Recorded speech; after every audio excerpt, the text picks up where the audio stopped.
Assalamualaikum warahmatullahi wabarakatuh. Selamat bertemu kembali ya di kuliah online untuk Universitas Telkom dari mata kuliah e-commerce. Seperti biasa, bersama saya di sini. Kuliah akan segera saya mulai beberapa saat lagi sampai menunggu yang untuk segera bagi.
Oke, bisa kita mulai ya untuk perkuliahan hari ini. Kita akan membahas mengenai hukum e-commerce ya, keamanan dan cyber law untuk pertemuan yang ke-11 ya. Oke, sambil menunggu teman yang lain saya mulai dulu ya, waktunya soalnya.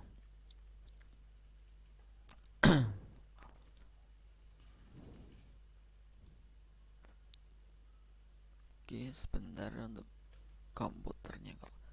Untuk pembahasan hari ini nanti kita akan membahas mengenai hukum e-commerce itu apa, bagaimana. Kemudian untuk yang kedua adalah cyber law ya, untuk keamanan dari cyber law ya. Oke, untuk hukum e-commerce sendiri ada poinnya. Pertama adalah hukum e-commerce di Indonesia, kemudian ada yang hukum e-commerce di internasional ya, kelasnya nasional sama internasional nanti. Oke, mungkin kita mulai dari hukum e-commerce yang nasional ya di Indonesia, di negara kita. Hukum e-commerce di Indonesia secara signifikan tidak mengcover ya aspek transaksi yang dilakukan secara online atau internet. Akan tetapi ada beberapa hukum yang bisa menjadi pegangan untuk melakukan transaksi secara online. Tentunya ya, walaupun tidak mengcover, akan tetapi di dalam transaksi secara online itu ada undang-undangnya, ada peraturannya, ada beberapa untuk hukumnya. Seperti itu ya. Jadi tetap aman walaupun kita berbelanja secara online, walaupun tidak secara langsung antara penjual dan pembeli misalkan seperti itu. Ya, untuk yang pertama Undang-Undang Nomor 8 Tahun 97 ya tentang dokumen perusahaan. Undang-Undang dokumen perusahaan telah mulai menjangkau ke arah pembuktian data elektronik. Ternyata mulai pada tahun tersebut Indonesia sudah ada untuk peraturan mengenai untuk hukum e-commerce di negara kita. Untuk yang pasal kedua, maaf, 1233 KUHP Perdata ya, dengan isinya sebagai berikut: perikatan lahir karena suatu persetujuan atau karena undang-undang. Berarti dengan pasal ini perjanjian dalam bentuk apapun diperbolehkan dalam hukum perdata di Indonesia. Jadi sudah memang dianjurkan ataupun diperbolehkan ya mengenai untuk jual beli atau dengan adanya persetujuan antara penjual dan pembeli tersebut. Kemudian yang ketiga ada hukum perjanjian Indonesia menganut asas kebebasan berkontrak. Berdasarkan pasal 1338 KUHP Perdata, asas ini memberi kebebasan kepada para pihak yang sepakat untuk membentuk suatu perjanjian untuk menentukan sendiri bentuk serta isi suatu perjanjian. Dengan demikian, para pihak yang membuat perjanjian dapat mengatur sendiri hubungan hukum di antara mereka. Itu adalah yang ketiga ya. Nah, kemudian kita lihat yang hukum e-commerce internasional. Terdapat beberapa peraturan yang dapat dijadikan pedoman dalam pembuatan peraturan e-commerce. Yang pertama adalah Uncitral Model Law and Electronic Commerce ya.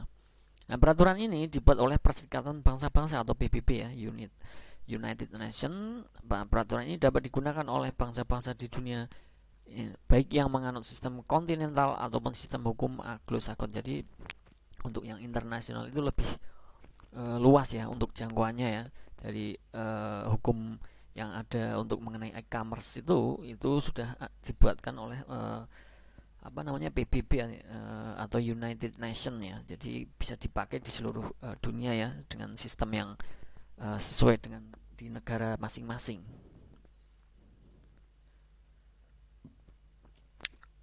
Kemudian yang di kedua ada Singapore Electronic Transaction Act atau ETA ya. Terdapat 5 hal yang perlu digarisbawahi.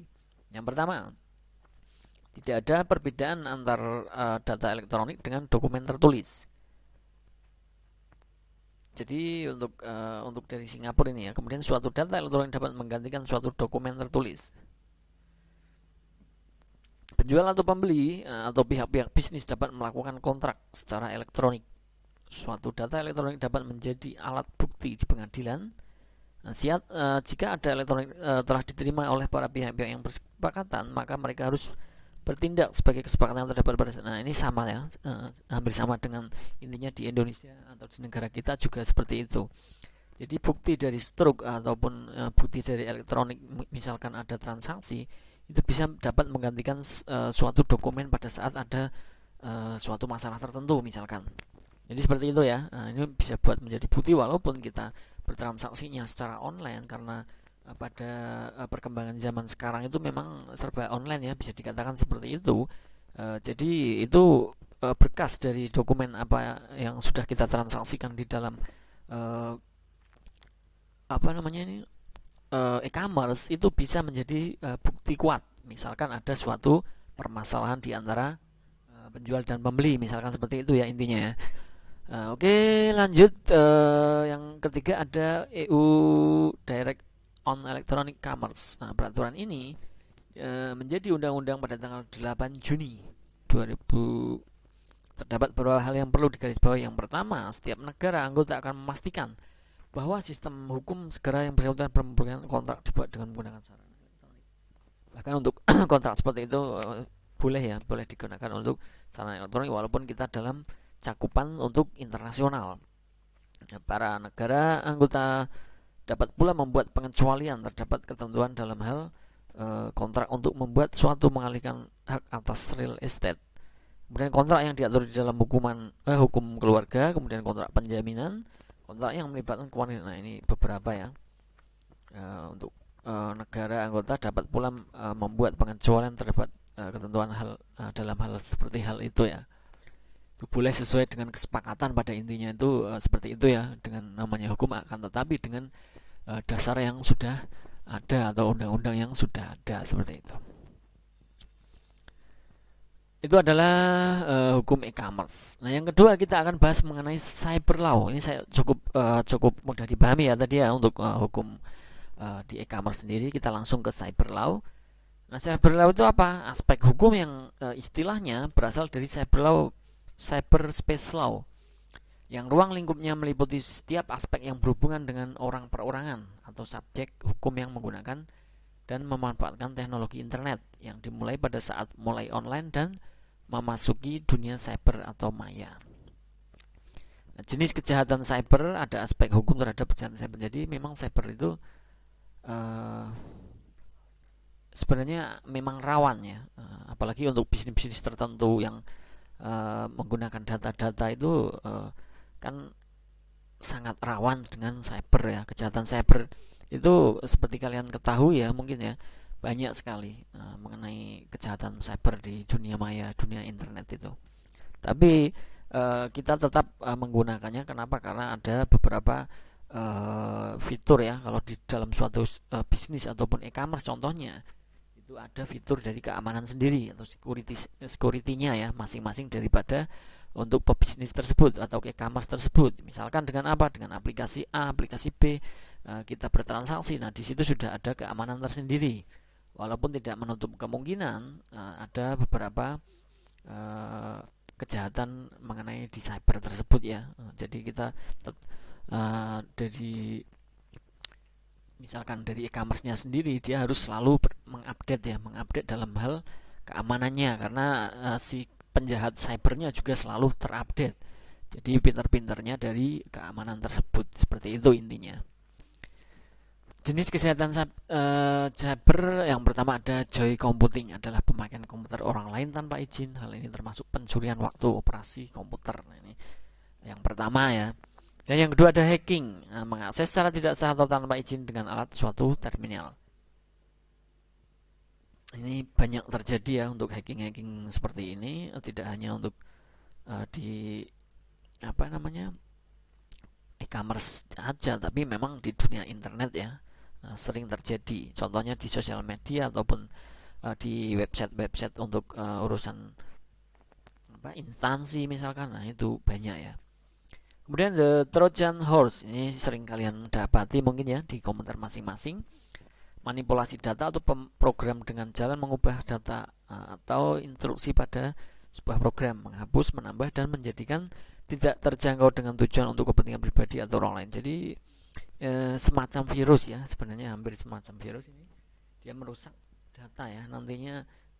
Maka dari itu memang dari setiap instansi maupun organisasi ataupun perusahaan, karena yang sudah berbasis untuk ya atau internet, berbasis di web, itu harus selalu ada yang namanya backup ya.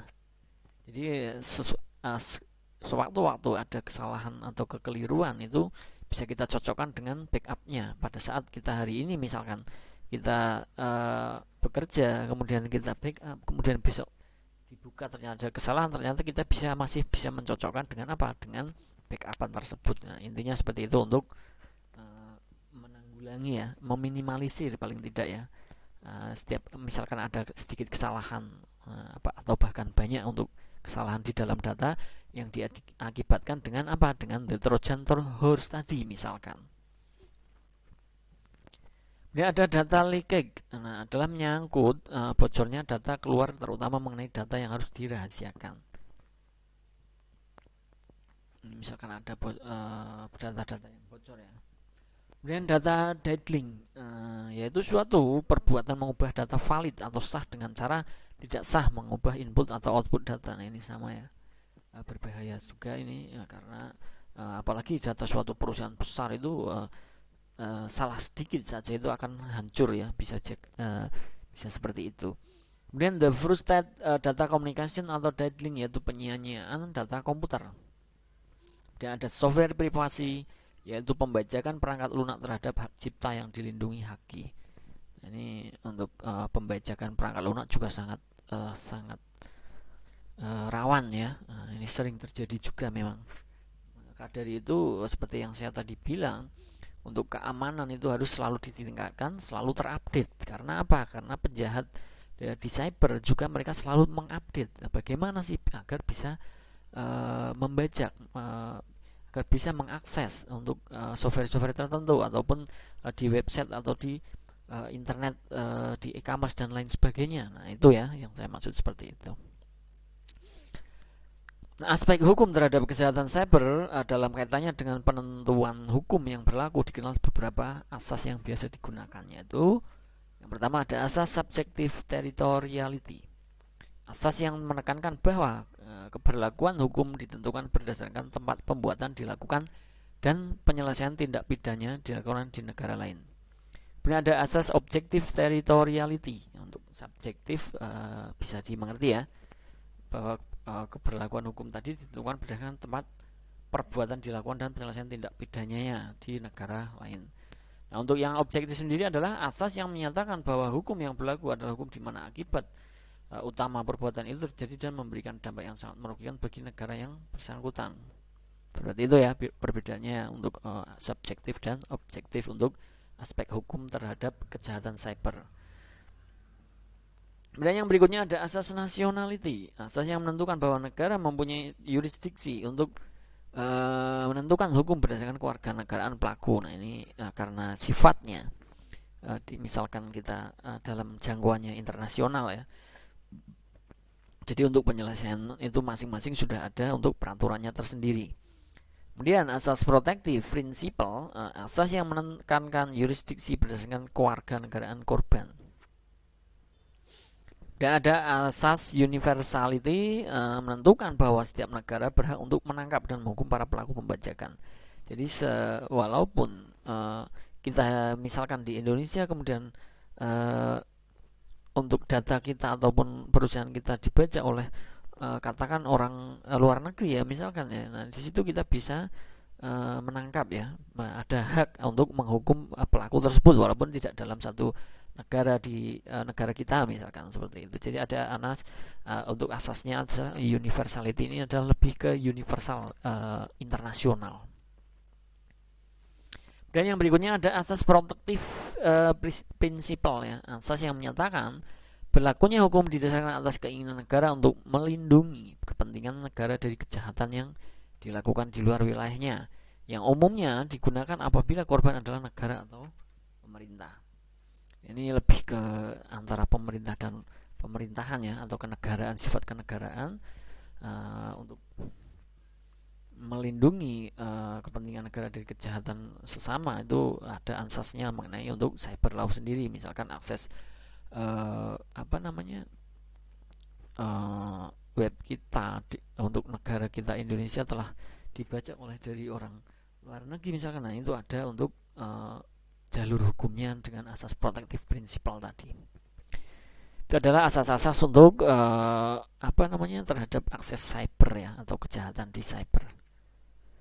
Oke, ini sudah ke pertemuan 12 ya, mohon maaf. Oke, seperti itu saja ya mungkin untuk hari ini ya, mengenai hukum aspek di e-commerce dan cyber law ya. Cyber law untuk e-commerce ya.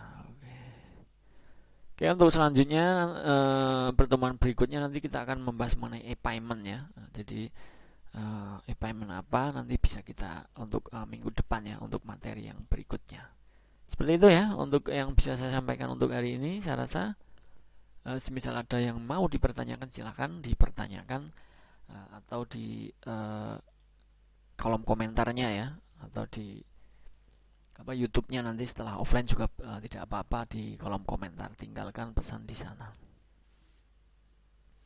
Oke, saya rasa cukup mudah ya dipahami ya mengenai hukum e-commerce, kemudian keamanan cyber law sendiri ya, keamanan cyber law yang ada di dunia maya kita.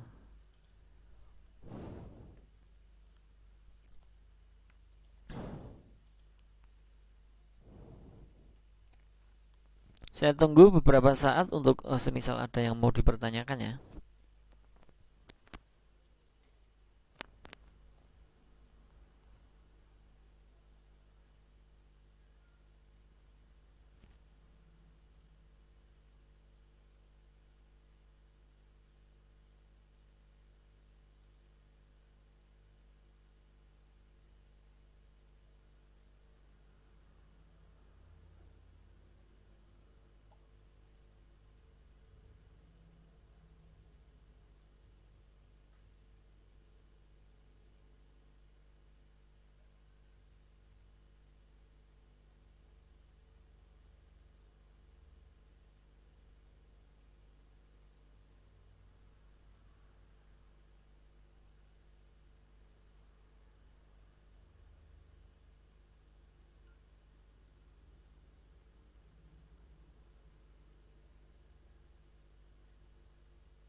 Oke, mungkin cukup ya. Karena tidak ada yang dipertanyakan, cukup untuk hari ini. Terima kasih untuk teman-teman semua yang sudah ikut dalam perkuliahan hari ini ya. Semoga apa yang saya sampaikan bisa dimengerti ya, bisa masuk dan bisa dipelajari kembali. Untuk materi akan saya share segera di Classroom. Terima kasih. Saya Ari. Wassalamualaikum warahmatullahi wabarakatuh. Selamat beraktivitas. Terima kasih.